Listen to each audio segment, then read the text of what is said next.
আসসালামু আলাইকুম বন্ধুরা, কেমন আছেন আপনারা? আশা করি সবাই ভালো আছেন। আলহামদুলিল্লাহ আমি ভালো আছি।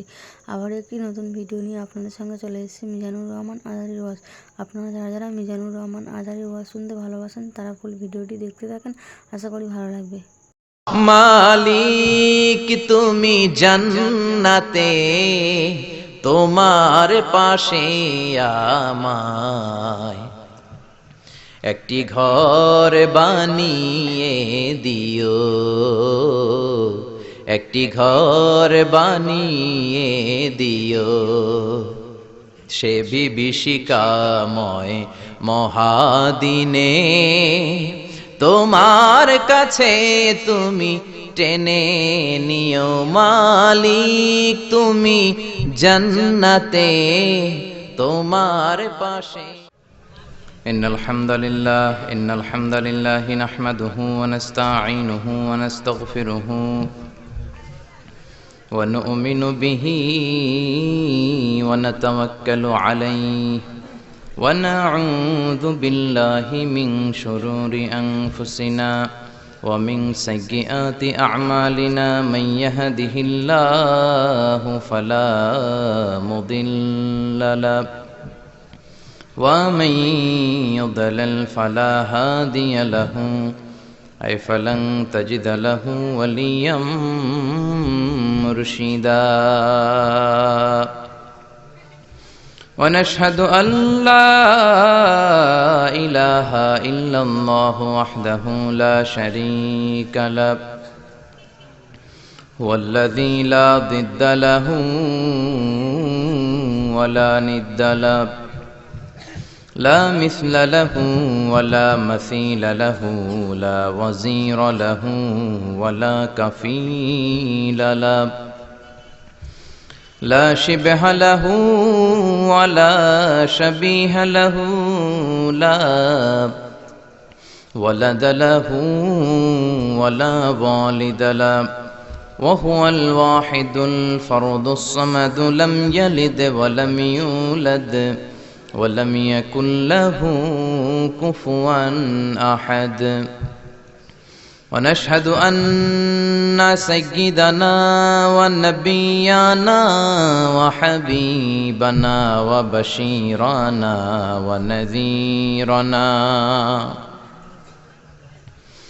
وطبيبنا وطبيب أرواحنا وحبيبنا وحبيب ربنا محمدا عبد الله ورسوله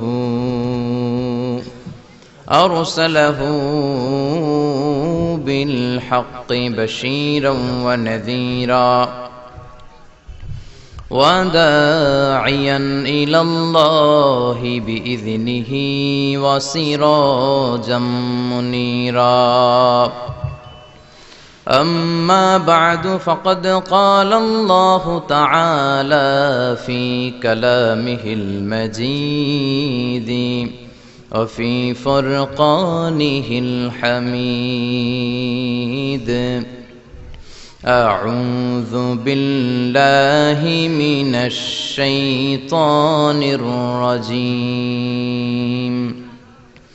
بسم الله الرحمن الرحيم ولقد آتينا لقمان الحكمة أن اشكر لله ومن يشكر فإنما يشكر لنفسه ومن كفر فإن الله غني حميد إن الله وملائكته يصلون على النبي يا أيها الذين آمنوا صلوا عليه وسلموا تسليما اللهم صل على محمد وعلى آل محمد كما صليت على إبراهيم وعلى آل إبراهيم إنك حميد مجيد اللهم بارك على محمد وعلى آل محمد كما باركت على إبراهيم وعلى آل إبراهيم إنك حميد مجيد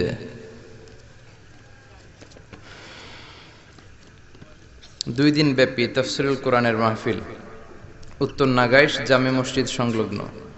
নাগাইশ গ্রামে ভাগ আছে কয়েকটা না? উত্তর, দক্ষিণ, পূর্ব, পশ্চিম, অনেক বড় গ্রাম। উত্তর নাগাইশ জামে মসজিদ সংলগ্ন।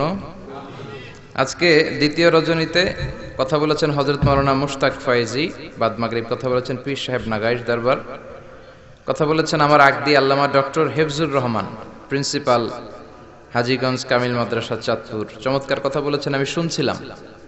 বিশ্বনবীর সুন্নাহ নিয়ে আমাদের দেশে ঠেলাঠেলি আছে না নাই? কে উপরে বাঁধবে, কে নিচে বাঁধবে। হুজুর খুব চমৎকার করে বলেছেন যে আমাদের সহনশীলতা দরকার। সবগুলোই বিশ্বনবীর আমল, এই সহনশীলতার বড় অভাব। সবাইকে আমার মতোই হতে হবে, আমার পোশাকই পড়তে হবে, আমার মতই গ্রহণ করতে হবে। That's absolutely wrong approach. এই অ্যাপ্রোচটা ভুল অ্যাপ্রোচ, এটা ঠিক না। সবাই একরকম হবে না। সাহাবাদের মধ্যেও মত পার্থক্য আছে না নাই? এক সাহাবী বলতেন এরকম, আরেক সাহাবী বলতেন না ওই রকম। বৈচিত্র্যের মধ্যেই আমাদেরকে ইউনিটি খুঁজতে হবে। এটাই হচ্ছে ইসলামের বিউটি। আমরা আমাদের ইসলামের সৌন্দর্যটাকে নষ্ট করে দিচ্ছি। এই বুক থেকে শুরু করে নাভি পর্যন্ত, নাভি সংলগ্ন নিচ পর্যন্ত সবটাই হাত বাঁধার জায়গা। আপনার যেখান দিয়ে মন চায় বাঁধেন, সবগুলোই সুন্নাতে আছে না নাই? বিশ্বনবী তাহাজ্জুদের সালাতে যখন দাঁড়াতেন, মা আয়েশা বলতেন যে বিশ্বনবী দাঁড়িয়ে থাকতে থাকতে হাত্তা তাতাফাত্তারু কদামা, বিশ্বনবীর পাগুলো ফুলে যেত, মনে হতো যে পায়ের মধ্যে টিউমার, পা ফেটে মনে হয় রক্ত বেরোবে। ঘন্টার পর ঘন্টা দাঁড়িয়ে তাহাজ্জুদের সালাত পড়তেন। আর যখন হাত ধরে রাখতে পারতেন না, বিশ্বনবী ইরসাল করতেন, ছেড়ে দিতেন। সেখান থেকে মালিকি মাযহাবের কিছু স্কলাররা নিয়েছে যে না, আমরা হাত বাঁধবো না। কি করবি কর, এরা হাতই বাঁধে না, এরা হাত বাঁধে না। আপনারা দেখবেন। আল্লাহু আকবার।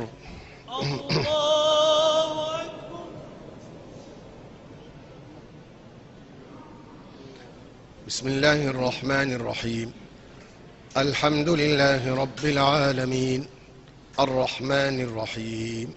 বাংলাদেশে এই আমলগুলো দেখা যায় না। আমরা তো পৃথিবীর বিভিন্ন দেশে ঘোরার কারণে এগুলো দেখার সুযোগ হয়েছে। মিশরে গেলাম প্রথম 2008-এর 21শে এপ্রিল। ওখানে যে এই প্রথম এই আমলটা দেখেছি, এর আগে দেখি নাই। এরা হাত বাঁধেন, আল্লাহু আকবার বলে ছেড়ে দেয়। মিশরীরা এইখানে বাঁধে, কেউ এইখানে বাঁধে, আমরা বাঙালিরা একটু নিচে বাঁধি। সবগুলো হাদিসে আছে না নাই? তা তো ঠেলাঠেলি কেন? আমিন বিষ্ণু ঈসা ইসলাম আস্তেও বলতেন, জোরে বলতেন। হুজুর যেটা বললেন চমৎকার বলেছেন। তো আপনি আস্তে বলতে মনে চায় বলেন, জোরে বলতে মনে চায় বলেন, সমস্যা নাই। তবে আমিন বলা বাদ দিয়েন না, কারণ তোমরা যখন আমিন বলো ফেরেশতারাও আমিন বলে। ইদা ওয়াফাকা তামিনুকুম মা তামিনিল মালাইকা গুফিরা লাহু মা তাকাদ্দামা মিন যামবি। তোমাদের আমিনের সাথে যখন ফেরেশতাদের আমিন মিলে যায়, তোমাদের সব গুনাহগুলো মাফ করে দেয় কে? আল্লাহ। এজন্য আমিন বলাটাকে স্কিপ করবেন না, বাদ দিবেন না, আমিন বলবেন। যারা জোরে বলতে অভ্যস্ত বলেন, যারা আস্তে বলতে অভ্যস্ত আস্তে বলেন, কিন্তু ঠেলাঠেলির কোনো সুযোগ ইসলামে নাই। ইসলাম তো ব্রড রিলিজিয়ন। ইসলামের বৈচিত্র্য, ইসলামের সৌন্দর্য দেখলে আপনি অবাক হবেন। মানুষের প্রয়োজনীয় এমন কোনো জিনিস নাই যেটা আল্লাহ কোরআনে বলে নাই। চিল্লা এখন ঠিক কিনা? মা ফাররাতনা ফিল কিতাবি মিন শাই, এমন কিছু নাই যে আমি কোরআনে বলি নাই। ওয়া নাযালনা আলাইকাল কিতাবা তিবিয়ানান লিকুল্লি শাই, এই কোরআনে আমি সব কিছুর সুস্পষ্ট ব্যাখ্যা দিয়ে আমি শুরু করেছি এবং শেষ পর্যন্ত এই ব্যাখ্যাই আমি আল্লাহ কোরআনের ভেতরে দিয়েছি। কোরআন আল্লাহ শুরু করলেন বিসমিল্লাহির রহমানির রহিম দিয়ে, তার মানে বা দিয়ে। কোরআনের শুরু হয়েছে কি দিয়ে? আর কোরআন শেষ হয়েছে মিনাল জিন্নাতি ওয়ান নাস, শেষে সিন দিয়ে। বা আর সিন মিলাইলে কি হয়? এখন এই বাস দিয়ে, বাস কি ওই গাড়িতে চলার বাস না? বাসে চলে কুমিল্লায় যাব ওই বাস না। এই বাস মানে যথেষ্ট, এনাফ, সাফিসিয়েন্ট, কাফি। You don't need anything additional for your হেদায়া and the right sense of direction. তোমার হেদায়েতের জন্য এই কোরআনটাই বাস যথেষ্ট। বিয়ে বাড়িতে নতুন জামাই বাবু খাইতেছে, শালারা কেউ মুরগির রান দেয়, কেউ ঠ্যাং দেয়, কেউ এটা দেয়, জামাই বাবুকে বাস বাস আন্না বাস বাস, আরে আর দিস না, আমরা বলি না বাস, এটা হচ্ছে ওই বাস।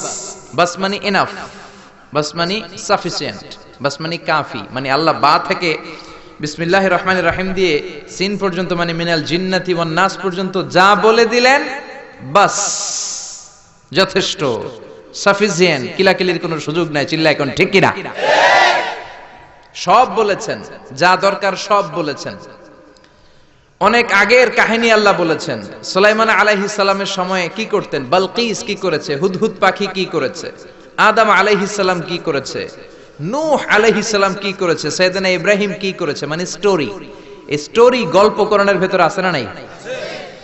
বাচ্চারা রাত্রে ঘুমাতে চায় না, বলে আব্বু গল্প বলো, আম্মু গল্প বলো।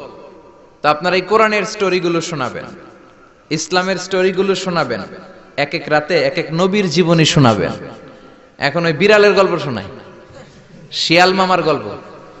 বাচ্চারা খেতে চায় না, রাতে আগে আগে ঘুমাতে চায় না, তো মা ভয় দেখায় তাড়াতাড়ি খাও, নাহলে কিন্তু সিংহ মামা আসবে, বিড়াল মামা আসবে, এগুলো বলে আপনারা ভয় দেখান না।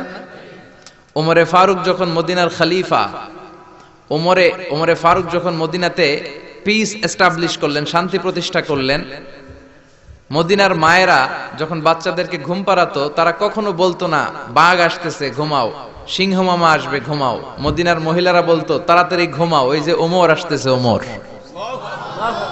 সুবহানাল্লাহ পড়বেন না? তো তারা হচ্ছে আমাদের মডেল।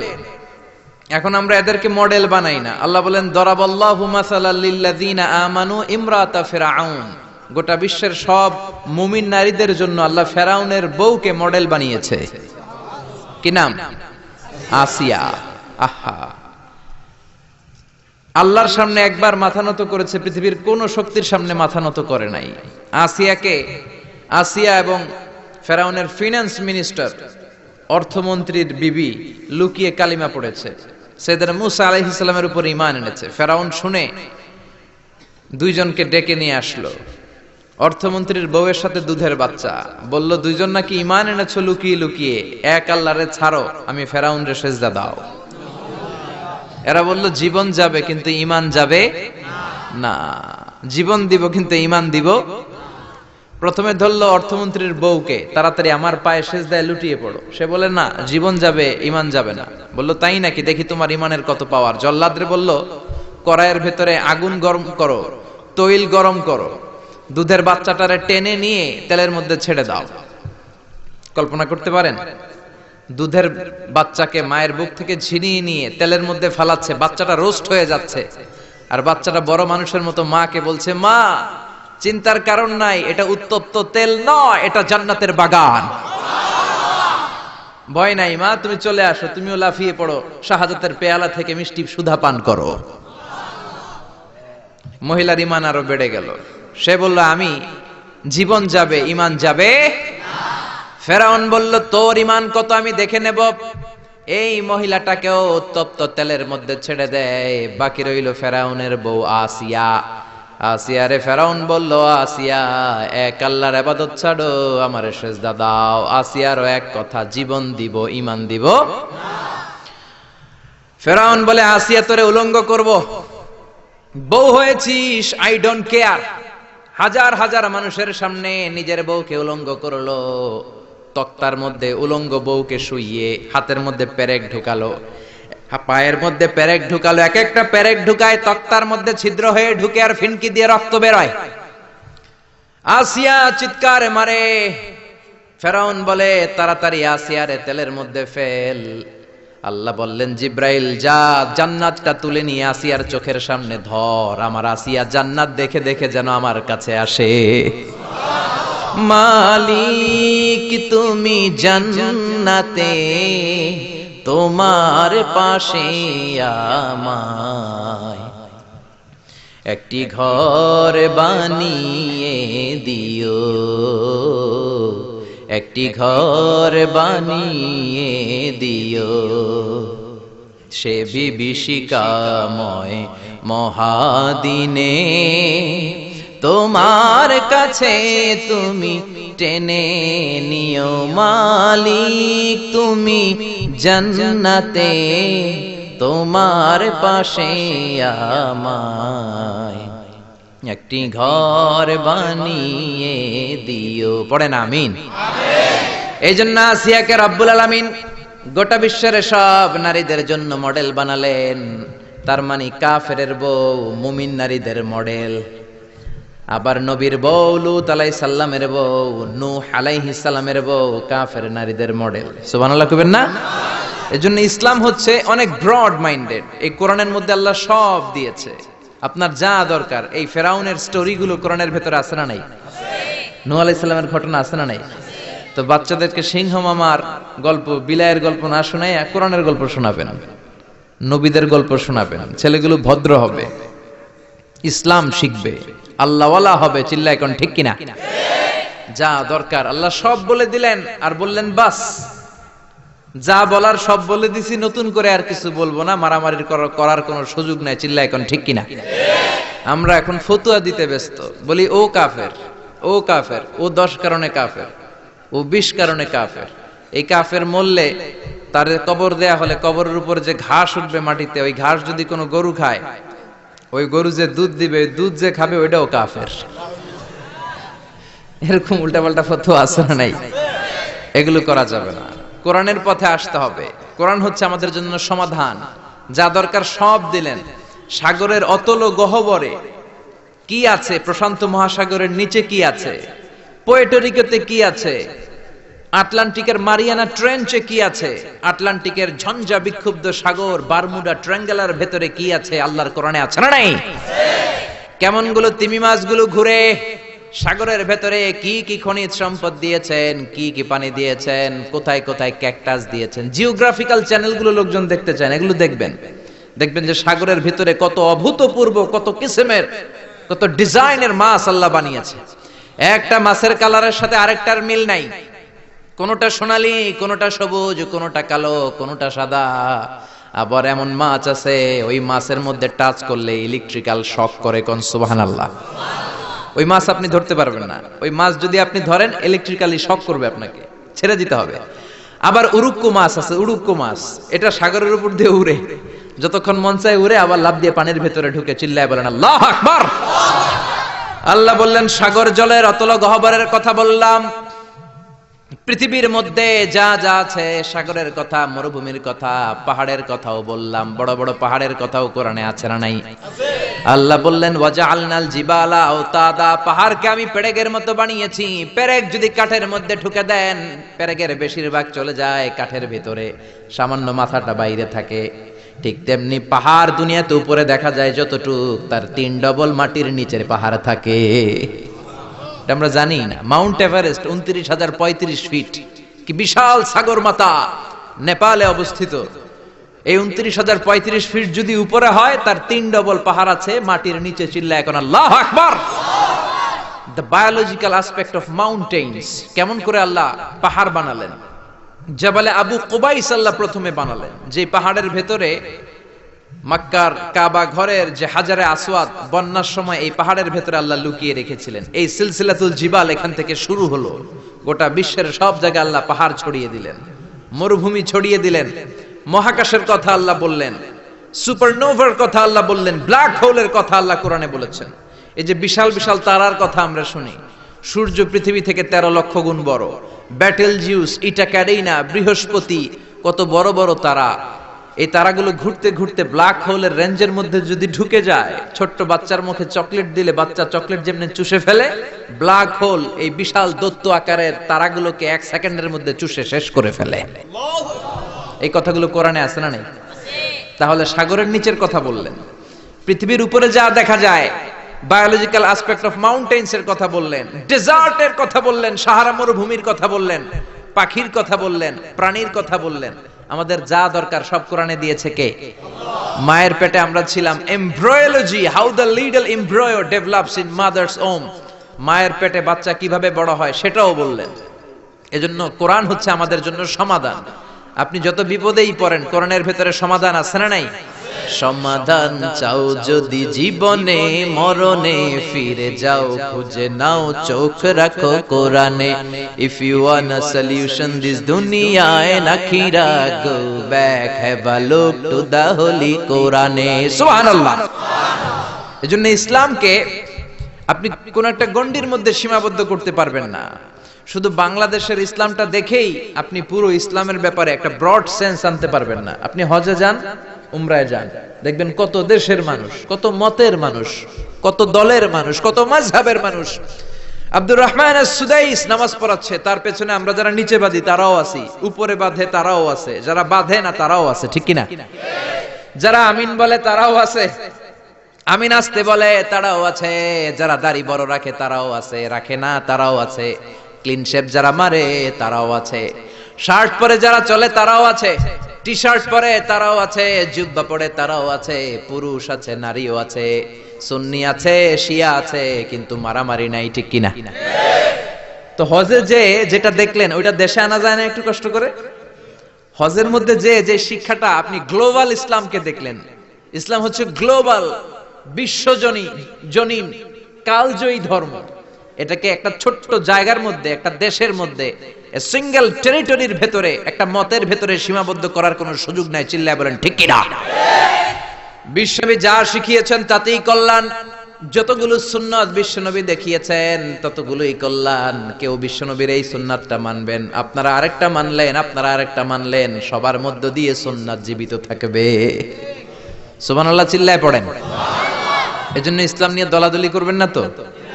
দলাদলি তারাই করে যারা কূপমণ্ডুক, কুয়ার ব্যাং। ব্যাং যখন কোনো কুয়াতে পড়ে, ব্যাং মনে করে এইটাই পৃথিবী, কারণ ও তো দেখতেছে ছোট্ট একটা কুয়া। গোটা বিশ্বের বিশাল আয়তন আকৃতি তো ব্যাঙের চোখে পড়ে না। কুয়ার ভেতরে ব্যাং পড়লে ব্যাং কি মনে করে? এটাই পৃথিবী, পৃথিবী এইটাই, এটার বাইরে কোনো পৃথিবী নাই। তো আপনাকে অনেক পড়তে হবে, পড়া শুরু করলে শেষ নাই। জিসকা সবক লি লিয়া উসকি তারা ছুটি নেই। একবার যদি সবক তুমি নিয়ে নাও তোমার কোনো ছুটি নাই, ঠিক কি না? এজন্য আল্লাহ কোরআনের প্রথম কথা বললেন ইকরা বিসমি রাব্বিকাল্লাযী খালাক খালাকাল ইনসানা মিন আলাক। Read in the name of your lord who has created. পড়ো তোমার প্রভুর নামে যিনি সৃষ্টি করেছেন। খেয়াল করে দেখেন, কোরআনের প্রথম কথা আল্লাহ বলে নাই জিকির করো, বলে নাই সালাত পড়ো, বলে নাই রোজা রাখো, বলে নাই যাকাত দাও, বলেছেন কি? জোরে বলেন। আল কোরআনের প্রথম বাণী পড়ো, আল হাদিসে নবীর কথা পড়ো। আল কোরআনের প্রথম বাণী পড়ো, আল হাদিসে নবীর কথা পড়ো। পড়ে পড়ে শেখো, শিখে শিখে তুমি তোমার নিজের জীবন গড়ো। আল্লাহু আকবার। এজন্য আল্লাহ বললেন পড়ো। বাঁচতে হলে পড়তে হবে, বাঁচতে হলে জানতে হবে, ঈমান রক্ষা করতে হলে পড়তে হবে। জোরে কোন ঠিক কিনা? এজন্য পড়তে রাজি আছেন তো?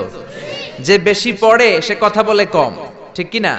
তার মধ্যে একটা ভারত্ব আসে, তার সেন্সটা অনেক ব্রড হয়, সে অনেক কিছু চিন্তা করে কথা বলে। আর যে শুধু একটা হাদিস জানে, শুধু এইটা জানে, এইটারে গালি মারে, যে এইটা জানে ও এইটারে গালি মারে।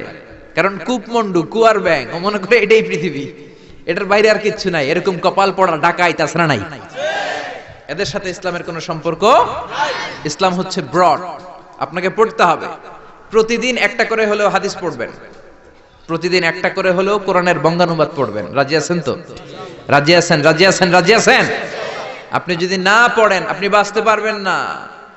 আপনি কোনো অজুহাত আল্লাহ সেদিন গ্রহণ করবে না। No excuse will be granted that day. সেদিন আল্লাহ কোনো এক্সকিউজ নিবে না। আপনি যদি বলেন আল্লাহ আমি আরবি বুঝি নাই, আল্লাহ বলবে বাংলা পড়ো নাই কেন? কারণ বাংলা কোরআনের অনুবাদ আছে না নাই? বাংলা পড়ি নাই, এই অজুহাতকে আল্লাহ গ্রহণ করবে? এজন্য কোরআনের অনুবাদ হয়েছে বিভিন্ন ভাষায়, শত শত ভাষায় কোরআনের অনুবাদ হয়েছে। আপনি যদি বলেন আল্লাহ আমি ইঞ্জিনিয়ার ছিলাম, কি ছিলাম? আমি অনেক ব্যস্ত ছিলাম, আল্লাহ আপনার চেয়ে বড় ইঞ্জিনিয়ার দেখাই দিবে। খুররম জাহ মুরাদ পাকিস্তানের অনেক বড় একজন ইঞ্জিনিয়ার, কাবা ঘরের প্রজেক্ট ডিজাইনার ছিলেন। উনি কোরআনের উপর বই লিখেছেন, তাফসীর লিখেছেন। আল্লাহ বলবে ও এত বড় ডিজাইনার, ইঞ্জিনিয়ার হয়ে কোরআন পড়তে পারে, তুই পারলি না কেন? ঠিক কি না? আপনি যদি বলেন আল্লাহ আমি ডাক্তার ছিলাম, ডাক্তার, অনেক ব্যস্ত ছিলাম, আমি এমবিবিএস করেছি, এফসিপিএস করেছি, বিদেশি ডিগ্রি নিয়েছি। এই ডিগ্রি নেওয়ার কারণে আমি আসলে পড়তে পারি না এই কোরআন। আল্লাহ মাফ করে দিবে, কারণ no excuse will be granted that day. সেদিন কোনো এক্সকিউজ নাই। আল্লাহ তখন জাকির নায়েকরা দাঁড় করাই দিবে, দেখো এ বেটা ডাক্তার, ডাক্তার কোরআন পারলো কেমনে, হাদিস বুঝলো কেমনে, চিল্লা এখন ঠিক কিনা? আপনি যদি বলেন আমি পরমাণু বিজ্ঞানী, বাংলাদেশের আল্লামা শমশের আলীকে দাঁড় করাইয়া দিবে। শমশের আলী চিনেন? The scientific indications of the Holi Quran, Islamic foundation থেকে একটা বই বেরিয়েছে। উনি পরমাণু বিজ্ঞানী, বাংলাদেশের ডক্টর শমশের আলী। উনি পরমাণু বিজ্ঞানী হয়েও কোরআন বুঝে, তুই বুঝলি না কেন? হিন্দু ভাই যদি কেউ এসে থাকো আমার মাহফিলে, তোমারও আল্লাহ ধরবে, কোরআন পড়লি না কেন? আপনি বলবেন আল্লাহ আমি হিন্দু, আপনারও ছাড়বে না। ভাই গিরিশচন্দ্র সেন, সে কোরআনের প্রথম অনুবাদ করেছে বাংলাদেশ। তারপরে কৌমিতেও পড়ায়, আলিয়াতেও পড়ায়, একটা হাদিসের কিতাব আছে মিশকাতুল মাসাবি, এটার প্রথম বঙ্গানুবাদ করেছে হিন্দুর বেটা হিন্দু গিরিশচন্দ্র সেন। হিন্দু হইয়া কোরআন পারে, তুই পারলি না কেন? ঠিক কি না? এজন্য কোনো অজুহাত আল্লাহ নিবে না। কোরআন জানতেই হবে, কোরআন মানতেই হবে, কোরআন আপনাকে বুঝতেই হবে। কোরআন পড়লে আপনারে জান্নাতি বানায় দিবে কে?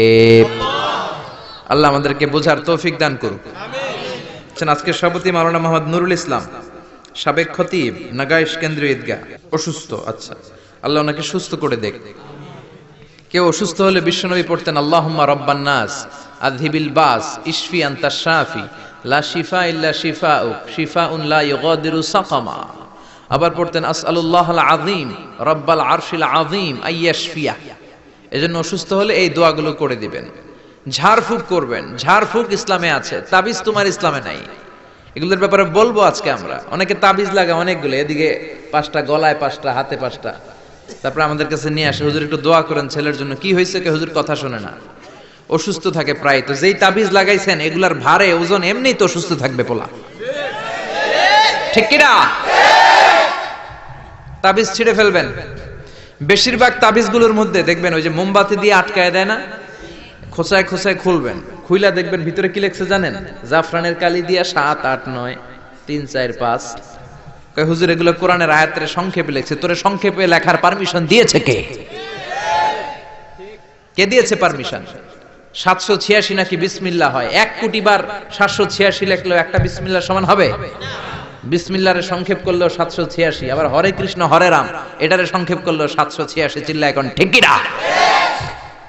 এজন্য তাবিজ তোমার নয়, রুকিয়া করবেন। ঝাড়ফুঁক করা সুন্নাত। ঝাড়ফুঁক করা কি সুন্নাত। সূরা ফালাক, সূরা নাস, এই দুইটা পরে যদি ফু দেন জিনের বাদশাও দিব দৌড়। ছোট্ট বাচ্চারা যদি জিনে ধরে, পরিতে ধরে, আয়াতুল কুরসি পরে ফু দেন, জিনের 12টা বাজায় দিবে কে? আল্লাহ। এগুলো পড়তে চায় না। বিশ্বনবী হাসান আর হুসাইনকে এই দোয়াগুলো পড়ে ফু দিতেন। হাসান হুসাইনকে তাবিজ পড়ায় নাই কখনো। বিশ্বনবী একটা স্পেশাল দোয়া পড়তেন, বুখারীর বর্ণনা, আউযু বিকালিমাতিল্লাহি তাম্মা মিন কুল্লি শাইতানি ওয়া হাম্মা ওয়া মিন কুল্লি আইনিন লাম্মা। এই যে যারা মোবাইলে রেকর্ড করছেন, রেকর্ড হয়ে গেছে না? আমি যে বললাম বাসা যে মুখস্থ করবা, মায়ের শিখাবা, ছোট্ট বাচ্চারে শিখাবা। এগুলো পড়ে ফু দিলে কোনো জিন পুরি সামনে আসতেই পারবে না। এগুলো নাই মুসলমানের, তাবিজ লাগে। কি লাগে? বিশ্বনবী 6 মাস অসুস্থ ছিলেন। ইহুদিদের মিত্র লাবিদ ইবনুল আসাম বিশ্বনবীরে ব্ল্যাক ম্যাজিক করেছে। কি ম্যাজিক? Black magic. এই ব্ল্যাক ম্যাজিকের চোটে বিশ্বনবী দাঁড়াতেও পারতেন না, মাথার ব্যথায় বেহুশ হয়ে যেতেন, বিবিদের সাথে ফিজিক্যালি মিট করতে পারতেন না, সেক্সুয়াল এন্টারটেইনমেন্ট করতে পারতেন না, ইন্টারকোর্স করতে পারতেন না। এত দুর্বল ছিলেন বিশ্বনবী। বিবিদের ঘরে যাইতেন কিন্তু মেলামেশা করতে পারতেন না, এত দুর্বল। যেই নবীর এক হাতের মধ্যে জান্নাতি 40 জনের শক্তি দিয়েছে কে? আল্লাহ। ওই নবী ব্ল্যাক ম্যাজিকের পাওয়ারে দুর্বল হয়ে যায়। তারপরেও বিশ্বনবী একদিনও তাবিজ পড়েন নাই। পড়ছে? বিশ্বনবী 4 মাস, কোন বর্ণনায় 6 মাস, লাবিদ ইবনুল আসাম ইহুদি মিত্র এই বেয়াদবটার ব্ল্যাক ম্যাজিকের কারণে অসুস্থ ছিলেন। 6 মাস পরে সাইয়েদনা জিব্রাইল আসলেন, বললেন ও নবী, 2টা সূরা আল্লাহ নাজিল করেছে, একটার নাম ফালাক আর একটার নাম নাস। দুইটার একসাথে বলে মুআউযিজাতান। এই মুআউযিজ, তাবিজ, এখান থেকে তাবিজ আসছে। তাবিজ যদি করতে হয় সূরা ফালাক নাস দিয়ে পড়বেন, ঠিক কি না? ও নবী, চলেন আপনারে কোথায় ব্ল্যাক ম্যাজিক করিয়েছে দেখাই। সাইয়েদনা আবু বকর সাইয়েদনা ওমরকে নিয়ে বিশ্বনবীকে নিয়ে জিব্রাইল চলে গেলেন একটা কুয়ার কাছে। কুয়ার নিচে দেখলেন একটা চিরুনি, চিরুনির মধ্যে বিশ্বনবীর 11টা চুল দিয়ে গিট দেওয়া। সূরা ফালাক আর সূরা নাসে আয়াতও আছে 11টা। নাজিল হলো কুল আউযু বিরাব্বিল ফালাক মিন শাররি মা খালাক। একটা একটা আয়াত সাইয়েদনা জিব্রাইল নাজিল করেন, একটা একটা গিরা খুলতে থাকেন আর বিশ্বনবীকে সুস্থ করে দিতে থাকেন কে? আল্লাহ। 11টা আয়াত পড়া শেষ, 11টা গিট খোলা শেষ, চিরুনি থেকে বিশ্বনবী সুস্থ। এত সুস্থতার মধ্যে বিশ্বনবী তাবিজ ঝুলাই নাই। আর আমরা কিছু হইলে তাবিজ আছে না নাই? এজন্য খবরদার এগুলো করবেন না। ঝাড়ফুঁক করবেন। অসুস্থ হলে, ব্যথা বেদনা হলে শিঙ্গা লাগাবেন। শিঙ্গা লাগানো সুন্নাত। কিন্তু বাদদানি মহিলারা যে মাথায় দিয়ে যায় ফুকোয়ায়, জুকোয়ায়, শিঙ্গা লাগায়, সাপের খেলা দেখায়, এগুলো বলে এলাকায় বলে ফুকোয়ায়, জুকোয়ায়, শিঙ্গা লাগায়। ওই শিঙ্গা না, বিশ্বনবী যে শিঙ্গা লাগিয়েছেন আরবিতে এটাকে বলে আল হিজামা, ইংরেজিতে বলে কাপিং। এই কাপিং করবেন। ছোট্ট একটা প্লাস্টিকের বক্স, উপর একটা ডান্ডা থাকে দেখবেন, একটা দণ্ড। এটা আপনার দেহের কয়েক জায়গায় যেখানে খুব ব্যথা বেদনা করে ছিদ্র করে কাপিং করে দিবেন। আধা ঘন্টা 1 ঘন্টার ব্যবধানে যত বিষ রক্ত আছে টেনে বের করে নিবে। মডার্ন মেডিকেল সায়েন্স অ্যাপ্রুভ করেছে, যেটা ল্যাবরেটরিক্যালি প্রুভড, কাপিং মানুষের দেহের জন্য অনেক স্বাস্থ্যকর। চিল্লা এখন সুবহানাল্লাহ। এজন্য বিশ্বনবী নিজেও শিঙ্গা লাগাতেন, সাহাবীদেরকেও শিঙ্গা লাগাতে বলতেন। আমাদের সমাজে এখন আমরা শিঙ্গা লাগাই না, ঝাড়ফুঁক করি না, খালি তাবিজের পিছনে দৌড়াই। আজকে থেকে ঝাড়ফুঁক শুরু করবেন। কেউ যদি অসুস্থ হয় সূরা ফাতিহা পড়ে ফু দিবেন। সুস্থ করবে কে? আল্লাহ।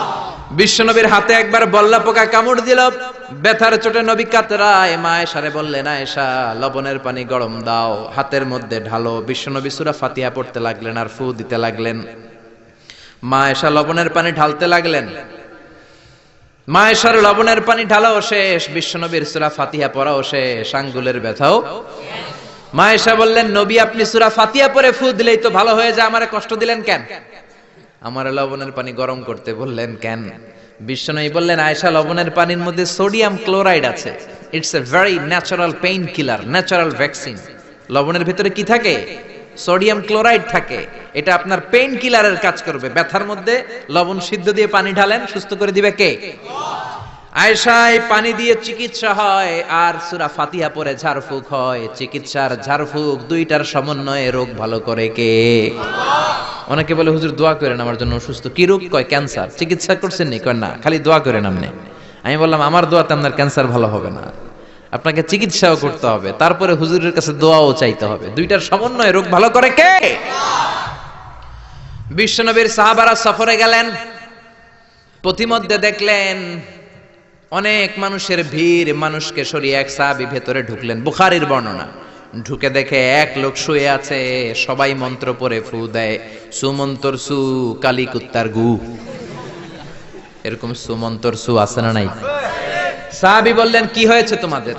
লোকেরা বলল, যেই লোকটা শুয়ে আছে আমাদের নেতা, একটা অজগর সাপ পাইথন কামড় মেরেছে, আমাদের নেতা মরে যাবে, আমাদের সুমন্তর সু কালী কুত্তার গু, এগুলো দিয়ে কিচ্ছু হচ্ছে না, কি করি?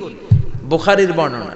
সাহাবী বলেন, আমার কাছে এমন এক জিনিস জানা আছে যেটা পরে ফু দিলে ভালো করবে কে? আল্লাহ। ওরা বলতে লাগলো, তাহলে তুমি করো। সাহাবী কয়, না করুন না, শর্ত আছে। কি শর্ত? 100 ছাগল দিবা। কয়টা ছাগল? কতিফু গানাম, এক পাল ছাগল দিতে হবে। সবাই চিন্তা করলো, যেটা অসুস্থ আমাদের নেতা, নেতা মরে গেলে আমরা হয়ে যাবো খেতা। ঠিক কিনা? ছাগলের কোনো সমস্যা নাই। বাড়ি বাড়ি ছাগল তুলতে শুরু করলো। এক পাল ছাগল তোলা হয়ে গেল।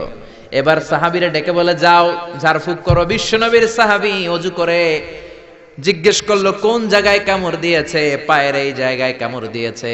বিশ্বনবীর সাহাবী একবার সূরা ফাতিহা পড়ে ফু দিলেন, বন্ধ চক্ষুটা মুহূর্তের মধ্যে খুলে যায়। আবার ফু দেওয়ার পরে শোয়া থেকে বসে যায়। তৃতীয়বার ফু দেওয়ার পরে দাঁড়াইয়া হাঁটতে শুরু করছে। আল্লাহু আকবার। সব তো টাসকি খেয়ে গেছে। সাহাবা কয়, টাসকি পরে খাইও, আগে ছাগল দাও। 100 ছাগল নিয়ে বাপের বেটার মতো মদিনায় ফিরে আসতেছে। মাঝ পথে সাহাবাদের পেটে প্রচন্ড ক্ষুধা। কয়েকটা ছাগল জবাই করেও খাইছে গোশত।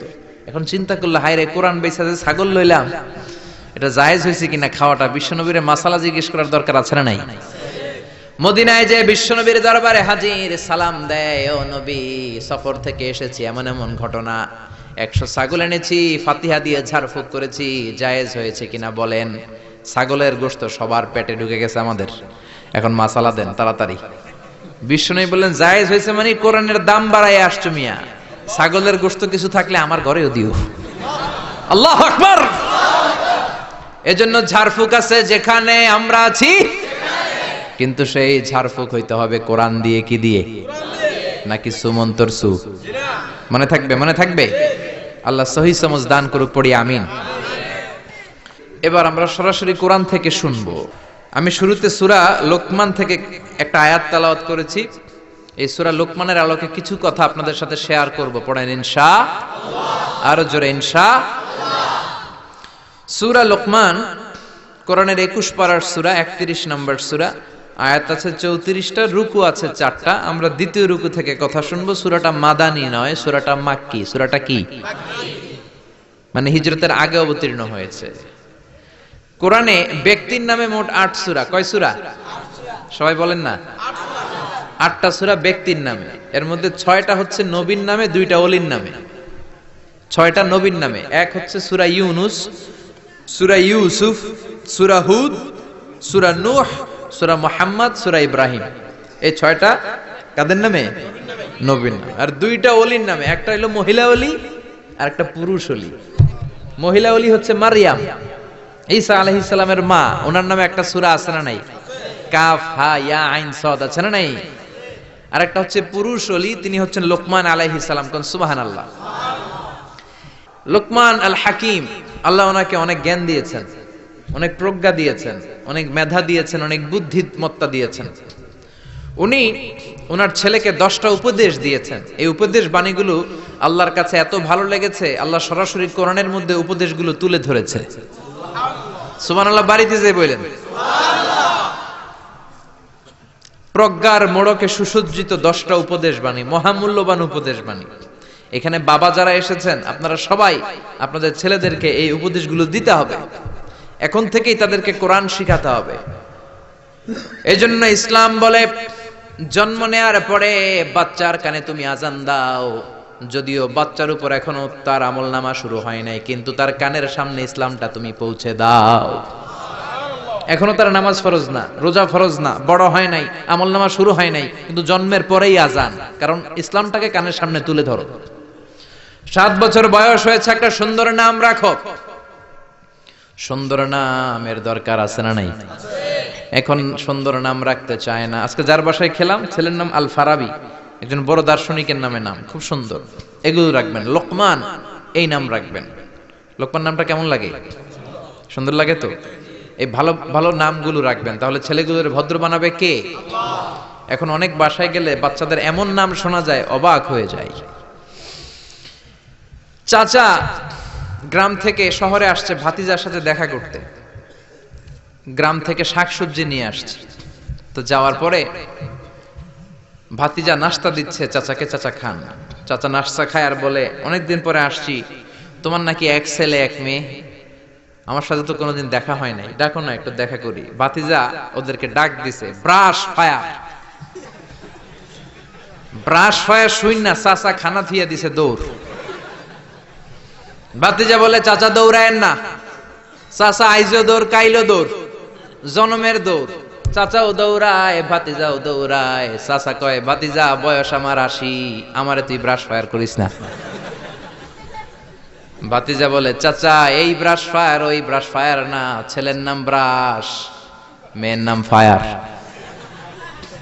যে বলছে ছেলে মেয়েরে ডাকো, তো ভাতিজা বলছে ব্রাশ ফায়ার। কপাল পোড়া। এরকম নাম আছে না নাই? আহাব্বুল আসমা ইলাল্লাহ আব্দুল্লাহ, আব্দুর রহমান। আল্লাহর কাছে সবচাইতে প্রিয়তম নাম হচ্ছে আব্দুল্লাহ আর হচ্ছে আব্দুর রহমান। সুবহানাল্লাহ পড়েন। এই নামগুলো রাখতে রাজি আছেন তো? আব্দুল্লাহ, আব্দুর রহমান রাখবেন। নবীদের নামে নাম রাখবেন, সাহাবাদের নামে নাম রাখবেন, তাহলে ছেলেগুলো ভদ্র হবে, নামাজি হবে, ঠিক কিনা? সাইয়েদনা লোকমান তার ছেলেকে উপদেশ দিলেন 10টা। জোরে বলেন কয়টা? উপদেশগুলো আল্লাহর কাছে এত ভালো লেগেছে, আল্লাহ সরাসরি কোরআনে যেমন যেমন বাবা উপদেশ দিয়েছিল তেমন তেমন আল্লাহ তুলে ধরেছে। এজন্য সব বাবাদের উচিত ছেলেদেরকে উপদেশ দেয়া। ছেলে যত ছোটই হোক তার কানে আপনি ইসলাম পৌঁছে দেন, জন্মের পরে কানে আজান দেন, বয়স যখন 7 দিন আকিকা দেন। আকিকা অনেকে দেরি করে দেয়, কুরবানির সাথে দেয়, হ্যাঁ আদায় হবে, কিন্তু 7 দিনে দিলে সুন্নাত সম্মত আদায় হবে, ঠিক কিনা? 7 দিনে দিবেন। 7ম দিনে মেয়ে হলে 1টা খাসি, ছেলে হলে 2টা খাসি। বিশ্বনবীর সুন্নাহ নিয়ে আপনি থাকেন, এটার মধ্যে বরকত, রহমত, মার্সি, ব্লেসিং চাচারা নাই। 7 দিনের দিন নাম রাখবেন, আকিকা দিবেন, কোরআন শিখাবেন। ছেলে যখন বড় হবে ছেলের হাতে কোরআন তুলে দিবেন, ছেলেটা কোরআন ওয়ালা হবে। আর যদি ছেলের হাতের মধ্যে গানের বাদ্যযন্ত্র তুলে দেন, গানকে ভালোবাসবে। আমার বাবার মুখে প্রথম যেদিন শুনেছিলাম গান, সেদিন থেকে গানি জীবন, গানি আমার প্রাণ। আমার মায়ের আদেশ বাবার মতো গাইতে হবে গান, সেদিন থেকে গানি জীবন, গানি আমার প্রাণ। তো গান জীবন প্রাণ তো হইবই। গান শিখাইছেন, কোরআন শিখান নাই, কপাল পোড়া। গান না শিখায়া ছেলেটারে যদি কোরআন শিখাতেন, ছেলেটা বলতো বাবার মুখে প্রথম যেদিন শুনেছি কোরআন, সেদিন থেকে কোরআনি জীবন, কোরআনি আমার প্রাণ, ঠিক কি না? এজন্য জীবনটা শুরু করবেন কোরআন দিয়ে, জীবন শুরু করবেন ইসলাম দিয়ে, তখনই ছেলেগুলো ভদ্র হবে। ছোট্ট অবস্থায় ইসলাম শিখান, ছোট্ট অবস্থায় নামাজ শিখান, নামাজি হবে, বড় হলে হবে না। এজন্য মুরব্বীরা বলে কাঁচা না নোয়ালে বাস, পাকলে করে সব মুখস্থ। কাঁচা না নোয়ালে বাস, পাকলে করে টাস টাস। আসলে কথাটা ঠিক। কামার যখন কাদামাটি দিয়ে পুতুল বানায়, একই কাদামাটি দিয়ে গ্লাস বানায়, একই কাদামাটি দিয়ে কামার জগ বানায়। যখন এটা কাদামাটি যে কোনো শেপ দেওয়া যায়, যে কোনো স্ট্রাকচার দেওয়া যায়, এইটাকে আগুনে পোড়ানোর পরে যখন লাল হয়ে যায়, শক্ত হয়ে যায়, তখন এটারে শেপ দেওয়া যায় নাকি? কোনো স্ট্রাকচার দেওয়া যায়? কারণ ওই যে নরম অবস্থায় আপনি ঠিক করেন নাই। আমাদের কাছে অনেকে পানি পড়ার জন্য আসে। কি জন্য পানি পড়া? কয় হুজুর পোলা কথা শোনে না। পোলার বয়স কত? কয় 30। আমি কে পানি পড়া না, আমারে বাইটটা মেশিন দিয়ে বাইটটা খাওয়াই দিল, এই পোলা মানুষ হবে না, ঠিক কি না? কারণ সময় মতো নামাজ শিখান নাই। এখন এই ছেলে করবে টেন্ডারবাজি, এই ছেলে করবে চাঁদাবাজি, এই ছেলে হবে বাংলা ভাই, ইংরেজি ভাই, অঙ্ক ভাই,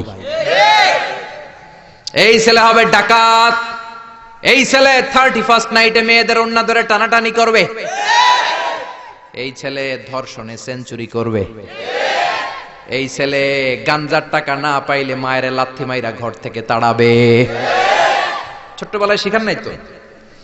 এজন্য সাইয়েদনা লোকমান ছোট্টবেলা থেকে এই ছেলের জন্য 10টা উপদেশ দিলেন। দুনিয়ার সব বাবাদের উচিত ছেলেদেরকে এই উপদেশ দেয়া। দিতে রাজি আছেন? রাজি আছেন? রাজি আছেন? এই লোকমান ছিল একজন কৃতদাস। লোকমান ছিল একজন নিগ্র লোক, কুচকুচে কালো, ঠোঁটগুলো পুড়ো, হাতগুলো লম্বা, কুচকুচে কালো। নিগ্র মানুষ আপনারা দেখেছেন কি? যারা হজে গিয়েছেন নিশ্চয়ই দেখেছেন, দেশের বাইরে যারা ভিজিট করেছেন দেখেছেন। আমি প্রথম দেখেছি মিশরে, কুচকুচে কালো মানুষ, এর আগে দেখি নাই, লম্বা লম্বা মানুষ। 2008-এ যখন গেলাম মিশরে, মাগরিবের নামাজ পড়লাম, নামাজ পড়ে সালাম ফিরায় দেখি ডান দিকে মুনকার, বাম দিকে নাকির, মানে কালো কালো লোক। জীবনও এরকম দেখি নাই আমি।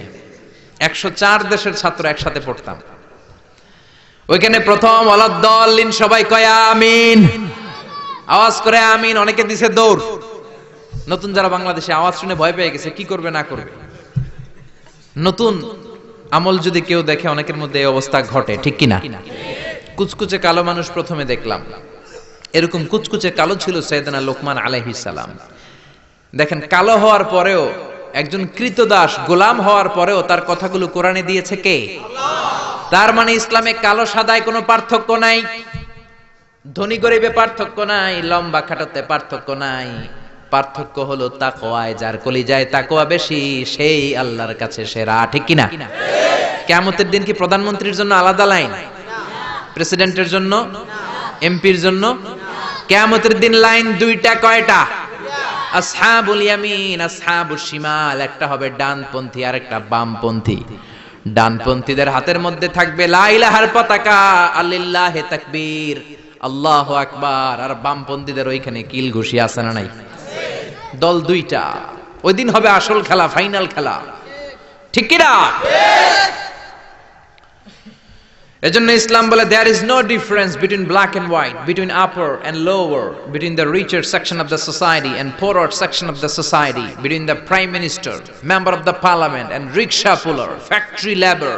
Everyone is totally equal, 100% equal, completely equal in the eyes of Islam. চিল্লা এখন ঠিক কি না? সাদা কালায় পার্থক্য নাই, প্রধানমন্ত্রী কুলিওয়ালা ঠেলাওয়ালা রিকশাওয়ালায় পার্থক্য নাই। পার্থক্য হলো যার কলিজায় তাকওয়া বেশি সেই আল্লাহর কাছে সেরা। এজন্য লোকমান আলাইহিস সালামের কথাকে আল্লাহ সরাসরি কোট করতে একটু কুণ্ঠাবোধ করলেন, আল্লাহ তুলে দিলেন কথাগুলো। পেশায় ছিল রাখাল, পেশায় কি ছিল? সারাদিন ছাগল চড়াতো, রাতের বেলায় যখন ঘরে ফিরতো এলাকার মানুষগুলো এরকম বসতো ওনার কথা শোনার জন্য। মাগরিবের পরে হাজার হাজার লোক চলে আসতো এই রাখালের কথা শুনতে, কারণ আল্লাহ তাকে হিকমত দিয়েছে, প্রজ্ঞা দিয়েছে, বিবেক দিয়েছে, কমন সেন্স দিয়েছে। সাইয়েদনা লোকমানের কথা শোনার জন্য হাজার হাজার লোক হয়। লোকমানের মনিব ভাবে ঘটনা কি, আমি হলাম ওর মনিব, আমার কাছে কেউ আসে না। আর এই লোকটা আমার কর্মচারী, কুচকুচে কালো দেখতে, তার কথা শোনার জন্য লোকেরা আসে কেন? লোকদের জিজ্ঞেস করলো তোমরা আসছো কেন? আপনার রাখাল ছেলের মাথার মধ্যে এত হিকমত, এত বুদ্ধি, তার কথাগুলো শোনার জন্য আমরা এসেছি। আমার এই রাখালের এত হিকমত, এত বুদ্ধি, দেখি তো কি হিকমত আছে। ডেকে আনলো একবার লোকমানকে, লোকমান তাআলা হুনা, এদিকে আসো। ইবনে জারির আত-তাবারি ওনার তাফসীরের ভেতরে, তাফসীর ইবনে জারির আত-তাবারি, এটার মধ্যে উনি লিখেছেন, উনি যে কত কিছু লিখেছেন, উনি একটা তারিখের গ্রন্থ, ইতিহাসের গ্রন্থ লিখেছেন, তারিখ আত-তাবারি। আলেম যারা আছেন বুঝবেন, উনি জীবনে যত পৃষ্ঠা লিখেছেন ওইটা দিয়ে যদি উনার জীবনের বয়সটারে ভাগ দেওয়া হয়, এভারেজে উনি দৈনিক প্রতিদিন লিখেছেন 85 পৃষ্ঠা। আমরা 85 পৃষ্ঠা তো পড়তেও পারি না। আপনি একদিনে 85 পৃষ্ঠা পড়ছেন কোনোদিন? উনি প্রতিদিন লিখতেন অন এভারেজ 85 পেজেস, 85 পৃষ্ঠা প্রতিদিন লিখতেন। উনি ওনার তাফসীর এনেছেন। মনিব লোকমান ডেকে বলে, ও লোকমান, ইযবাহ শাতান, একটা ছাগল জবাই করো, ওয়া আখরিজ মিনহা আতিয়াবা মুদগাতাইন, এবার ছাগলের সবচাইতে দুইটা দামি অঙ্গ ছুরি দিয়ে কেটে আনো। সাইয়েদনা লোকমান মনিবের কথা অনুযায়ী ছাগল জবাই করলেন, জবাই করে জিহ্বাটা আর কলবটা কেটে আনলেন। বললেন, মনিব এই দুইটা অঙ্গ সবচেয়ে দামি। এবার মনিব বলল, ইযহাব ওয়াজবাহ শাতান উখরা, আরেকটা ছাগল জবাই করো, ওয়া আখরিজ মিনহা আখবাস মুদগাতাইন, এবার সবচেয়ে নিকৃষ্ট দুইটা অঙ্গ কেটে আনো। এবার সাইয়েদনা লোকমান আবার ছাগল জবাই করলেন, আবারও জিহ্বা আর কলব কেটে নিয়ে আসলেন। মনিব বলে, মা হাদা ইয়া লোকমান, ও লোকমান, সবচাইতে উৎকৃষ্ট দুইটা অঙ্গ কেটে আনার জন্য বললাম, জিহ্বা আর কলব আনলা, সবচেয়ে নিকৃষ্ট দুইটা অঙ্গ কেটে আনতে বললাম, তখনও জিহ্বা আর কলব আনলা, ঘটনাটা কি? সাইয়েদনা লোকমান বললেন, জিহ্বা যদি ভালো হয় এর চেয়ে ভালো অঙ্গ আর হয় না, জিহ্বাটা যদি খারাপ হয় এর চেয়ে খারাপ অঙ্গ আর হয় না, ঠিক কি না? এই জিহ্বা দিয়ে যদি কোরআনের তেলাওয়াত করেন, এই জিহ্বা দিয়ে যদি আপনি আল্লাহর জিকির করেন, এই জিহ্বা দিয়ে যদি কোরআনের দাওয়াত দেন, এই জিহ্বা দিয়ে যদি ভালো ভালো কথা বলেন, এই জিহ্বাটাই হলো সেরা অঙ্গ। আর এই জিহ্বা দিয়ে যদি মিথ্যা কথা বলেন, ওয়াদার খেলাফ করেন, মানুষকে গালি দেন, চগলখুরি করেন, গীবত করেন, জিহ্বার চেয়ে খারাপ কোন অঙ্গ হতে পারে? এজন্য আল্লাহ বললেন, আলাম নাজআল লাহু আইনাইনি ওয়া লিসানাও ওয়া শাফাতাইনি ওয়া হাদাইনাহুন নাজদাইন। ও গোলাম, তোরে চোখ দিলাম, ঠোঁট দিলাম, তোরে আমি জিহ্বা দিলাম। জিহ্বা দিলেন কে? আল্লাহ। জিহ্বা না থাকলে খাবারের স্বাদ নিতে পারতেন? জোরে বলেন। আল্লাহর দেহের অঙ্গগুলার সেটিং এত সুন্দর। এই দেখেন, খাবো এইখানে মুখ, চাবানোর জন্য ভিতরে দাঁত, ঘ্রাণ নেওয়ার জন্য তার 2 ইঞ্চি উপরে নাক, দেখার জন্য চোখ। আচ্ছা, আমাদের চোখ দুইটা যদি পিছনে থাকতো, এদিকে একটা দিকে একটা, তাহলে খাওয়ার সময় এটা ভালো কি খারাপ দেখার জন্য এভাবে নেওয়া লাগতো, তাই না? আচ্ছা, নাক যদি এইখানে না থাকে, নাক থাকতো এইখানে পিঠে, পিঠে যদি নাকটা থাকতো, তাহলে খাওয়ার আগে এটা কি ভালো খাবার না বাসি খাবার, আগে নাকের এইখানে দেখানো লাগতো, একটু সুইকা দেখি ভালো কিনা, ঠিক কিনা? চোখ যেখানে আল্লাহ রাখলেন, এখান থেকে যদি মাত্র 2 ইঞ্চি উপরে এইখানে হয়তো বাম চোখটা, এদিকে ডান চোখটা কি হইতো? ফুটবল খেলতে যায়, ফুটবলে হেড দিতে গেলে চোখ দুইটা ডিমের মতো পোষ হয়ে যেত, ঠিক কি না? কান দুইটা চমৎকার জায়গায় দিলেন, আপনি অবাক হয়ে যাবেন। আল্লাহর এই বডি মেকানিজম, হিউম্যান অ্যানাটমি নিয়ে যদি আপনি চিন্তা করেন, কিভাবে আল্লাহ ডিএনএ দিয়েছেন, ডাইঅক্সিরিবো নিউক্লিক অ্যাসিড, যেটা আমাদের প্রাণের ব্লুপ্রিন্ট। কোটি কোটি ডিএনএ, আমার দাদা, আমার পরদাদা, আমার 14 দাদা, কে কোন ধরনের বৈশিষ্ট্য, ক্যারেক্টারিস্টিক্স, কোয়ালিটি নিয়ে এসেছে, সব ডিএনএ এর মধ্যে আল্লাহ দিয়ে দিয়েছেন। একজনের ডিএনএ এর সাথে আরেকজনের ডিএনএ এর কোনো মিল নাই, কোন সুবহানাল্লাহ। এমন ভাবে সেটিং করেছেন যেটা যেখানে দরকার। খেয়াল করে শুনেন, এই যে কানটা, এই কানটা যদি আল্লাহ এই বগলের নিচে দিত, আর এই ডান কানটা যদি এই বগলের নিচে দিত, আজকে আমার ওয়াজ শোনা লাগতো এইভাবে, ঠিক কিনা? কারণ এইভাবে যদি কান চাপা পড়ে থাকে কথা শোনা যাবে? সুবহানাল্লাহ কইতে বললেন না?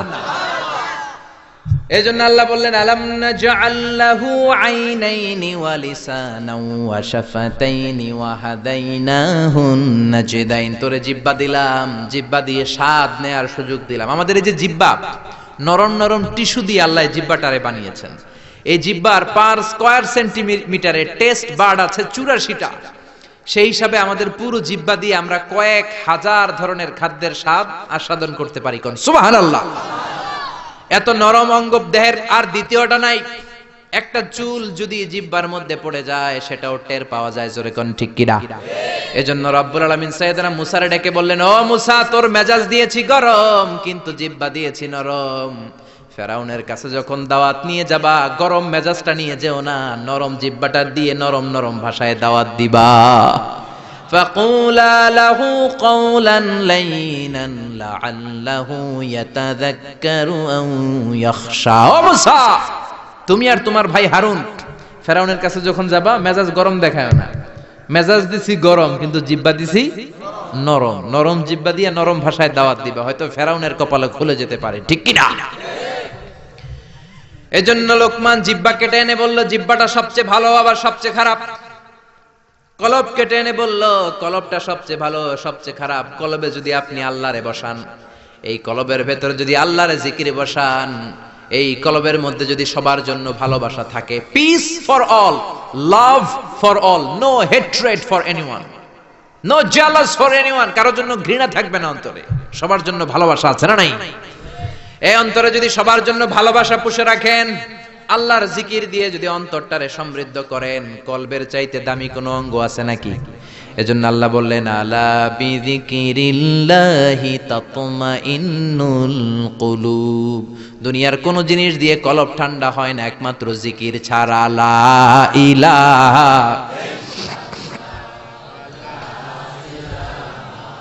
লা ইলাহা ইল্লাল্লাহু মুহাম্মাদুর রাসূলুল্লাহ সাল্লাল্লাহু। এইজন্যই কলবে জিকির করতে হবে, কলবের মধ্যে আল্লাহকে স্থান দিতে হবে। কলব পরিষ্কার হয় জিকির দিয়া। অনেকে বলে আমরা জিকির করি না, কলবে আয়না বসাই। কি বসাই?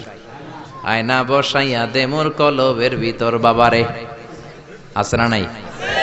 আসলে আয়না আছে নাকি কলবে? বাবার কলবেই নাই, তোমার কলবে থাকবে কেমনে? আয়না টায়না কিছু না, কলবের ভেতরে জিকির থাকবে কার? লোকমান বলল, সবচেয়ে দামি অঙ্গ জিহ্বা, সবচেয়ে নিকৃষ্ট অঙ্গ জিহ্বা, সবচেয়ে দামি অঙ্গ কলব, সবচেয়ে নিকৃষ্ট অঙ্গ কলব। মনিব তো বলে, তাই তো, লোকমানের তো আসলেই অনেক জ্ঞান। মনিব বলে, যা লোকমান, আর আমার রাখালগিরি করার দরকার নাই, তোরে আমি আজাদ করে দিলাম। দিন রাত সারাদিন সারাক্ষণ মানুষকে তোর জ্ঞান বিলিয়ে বিলিয়ে মানুষকে তুই আলোকিত করে দে। সুবহানাল্লাহ বাড়িতে যে বললেন। এজন্য আল্লাহ বললেন, ওয়ালাকাদ আতাইনা লুকমানাল হিকমাতা আনিশকুর লিল্লাহ ওয়া মান ইয়াশকুর ফাইন্নামা ইয়াশকুরু লিনাফসিহি ওয়া মান কাফারা ফাইন্নাল্লাহা গনিয়্যুন হামিদ। পড়েন সুবহানাল্লাহ। আল্লাহ বললেন, আমি লোকমানরে হিকমত দিয়েছি। কি দিয়েছি? কথা বলেন। হেকমত শব্দটার সাথে আপনারা পরিচিত না? আমরা কিন্তু বলি, এই কথা বলার সময় হেকমত খাটায় বলবি, বলি না? বলি না? বলি না? হেকমত হলো কেমন করে কথা বলতে হয়, কিভাবে বলতে হয়, কোন জায়গায় কোনটা বলতে হয়, এটার নাম হলো হেকমত। নলেজ আর common sense is equal to wisdom, প্রজ্ঞা। হেকমতের বাংলা হচ্ছে প্রজ্ঞা, ইংরেজি হচ্ছে উইজডম। আপনার যে জ্ঞান আছে, জ্ঞানের সাথে যদি কমন সেন্সটারে কাজে লাগান, ওইটাই প্রজ্ঞা, তখনই আপনি ওয়াইজ ম্যান হয়ে যাবেন, ঠিক না? আপনার জ্ঞান আছে নামাজ পড়া ফরজ, নামাজ পড়লে জান্নাতি হওয়া যায়, এটা কিন্তু হেকমত না, এটা হলো জ্ঞান, নলেজ। এবার কেমন করে রুকু করবেন, কেমন করে সিজদা করবেন, কেমন করে নামাজ পড়বেন, এটা জানার নাম হলো হেকমত। তার মানে জ্ঞানকে প্রয়োগ করার কৌশল হচ্ছে হেকমত। জ্ঞান প্রয়োগের বাস্তব কলা কৌশল মেকানিজম জানার নাম হচ্ছে হেকমত। এজন্য যারা কোরআনের দাওয়াত দেয়, যারা মুফাসসিরে কোরআন, যারা খতিব, যারা ইমাম সাহেব, আল্লাহ তাদেরকে বললেন দাওয়াত দেওয়ার সময় হেকমতের সাথে দিবা। উদউ ইলা সাবিলি রাব্বিকা বিল হিকমাতি ওয়াল মাউইযাতিল হাসানাতি ওয়াজাদিলহুম বিল্লাতী হিয়া আহসান। উদউ ইলা সাবিলি রাব্বিকা, আল্লাহর রাস্তায় দাওয়াত দাও, কিভাবে দিবা? বিল হিকমা, হিকমতের সাথে দিবা। হিকমত আল্লাহ সবারে দেয় না। ইউতিল হিকমাতা মান ইয়াশা ওয়া মান ইউতাল হিকমাতা ফাকাদ উতিয়া খায়রান কাসীরা। আল্লাহ হিকমত দেন কিন্তু সবাইরে নয়, যারে দেন তার কপাল রে উজালা করে দেন। হিকমতের আরেক অর্থ সুন্নাহ। বিশ্বনবী ইউআল্লিমুহুমুল কিতাব ওয়াল হিকমা, কিতাব শিখাবে আর বিশ্বনবীর সুন্নাত শিখাবে। এই সব হিকমত আল্লাহ লোকমানকে দিয়েছেন। এজন্য রব্বুল আলামিন আমাদেরকেও হিকমত দেখ, আমরা চাই কি চাই না? চাই কি চাই না? সবাই পড়েন আল্লাহুম্মা উরযুকনা আল হিকমা। ও আল্লাহ, আপনি আমাদেরকে হিকমত দেন। পড়েন আমিন। আমি লোকমানকে হিকমত দিয়েছি আর বলেছি আনিশকুর লিল্লাহি ওয়া মান ইয়াশকুরু ফাইন্নামা ইয়াশকুরু লিনাফসি। হিকমত দিয়ে আমি লোকমান রে বললাম, ও লোকমান, আনিশকুর লিল্লাহ, শুকরিয়া করবা কার? জোরে বলেন কার? আল্লাহর শুকরিয়া করবা, কারণ শুকরিয়া করলে নেয়ামত বাড়ায় দেয় কে? শুকরিয়া না করলে নেয়ামত কেড়ে নেয় কে? লাইন শাকারতুম লাযীদান্নাকুম ওয়া লাইন কাফারতুম ইন্না আযাবী লাশাদীদ। ও বান্দা, যদি আমার নেয়ামতের শুকরিয়া করো, এই যে ভাত খাও, এই যে মাছ খাও, গোশত খাও, এই যে বাতাস নাক দিয়ে বাতাস নাও, এই যে প্রাণ ভরে তুমি পানি খাও, এই যে আমি নেয়ামত দিয়েছি, নেয়ামতগুলোর শুকরিয়া যদি করো, নেয়ামত বাড়ায় দিবে কে? আর যদি নাশুকরি করো, জেনে রাখো আমার আযাব বড় কঠিন। ইন্না বাতশা রাব্বিকা লাশাদীদ, আমার পাকড়াও বড় কঠিন। আমি আল্লাহ সব সময় ধরি না, কিন্তু যখন ধরি তখন ধরে ধরে ধরে না ধরলে আল্লাহ। জোরে বলেন, ধরে ধরে ধরে না ধরলে আল্লাহ। সব সময় ধরি না, কিন্তু ধরলে সারি না। ফেরাউন রে ধরে না কিন্তু যখন ধরছে তখন আর। নমরুদ রে ধরে না কিন্তু যখন ধরছে মশার কামড় দিয়ে দুনিয়া থেকে শেষ। ফেরাউনকে সাগরের মধ্যে সুবানি খাওয়াইছে কে? আব্রাহার বাহিনীকে আবাবিল দিয়ে ধ্বংস করলো কে? আবার কাবা ভাঙতে এলে পাঠাও আবাবিল, দাও খোদা দাও আমায় আবার উমর দারাজ দিল। আল্লাহু আকবার। তার মানে সব সময় ধরে না, অনেক ছাড় দেয়। ফামাহিলিল কাফিরিন আমহিলহুম রুয়াইদা, কাফেরদেরকে আমি ঢিল দেই, চান্স দেই, সময় দেই, দেখি ফিরে আসে কিনা, দেখি তওবা করে কিনা, দেখি মসজিদে ঢুকে কিনা, দেখি নামাজি হয় কিনা, দেখি ভালো মানুষ সাজে কিনা। জোরে কোন ঠিক কিনা? আমরা যখন ঘুড়ি উড়াই, হাতে থাকে কি? নাটাই থেকে আমরা সুতায় ঢিল দেই, তাই না? ঘুড়ি ডানে যায়, বায়ে যায়, কি আরাম, উঠতেছে এই আকাশে, এদিকে যায় ওদিকে যায়। তার মানে কি এই যে ঘুড়ির আর ফিরে আসা লাগবে না? আশা লাগবে কি লাগবে না? সুতা আমরা ঢিল দেই, ঘুড়ি আকাশে উড়ে। সন্ধ্যাবেলায় নাটাই ধরে যখন সুতায় টান দেই, ঘুড়ির ফিরে আসা লাগে কি লাগে না? এই জন্য সুযোগ পেয়ে গাদ্দারি করো না, নাফরমানি করো না। সুতায় ধরে যখন টান। ভিডিওটি ভালো লাগলে একটি লাইক, কমেন্ট ও শেয়ার করে পাশে থাকবেন বন্ধুরা। যারা যারা শেষ পর্যন্ত ভিডিওটি দেখেছেন তাদের জন্য অনেক অনেক ভালোবাসা থাকলো বন্ধুরা। আর নতুন নতুন ভিডিও পেতে চ্যানেলটিকে সাবস্ক্রাইব করে পাশে থাকবেন বন্ধুরা। ভালো থাকবেন, ধন্যবাদ।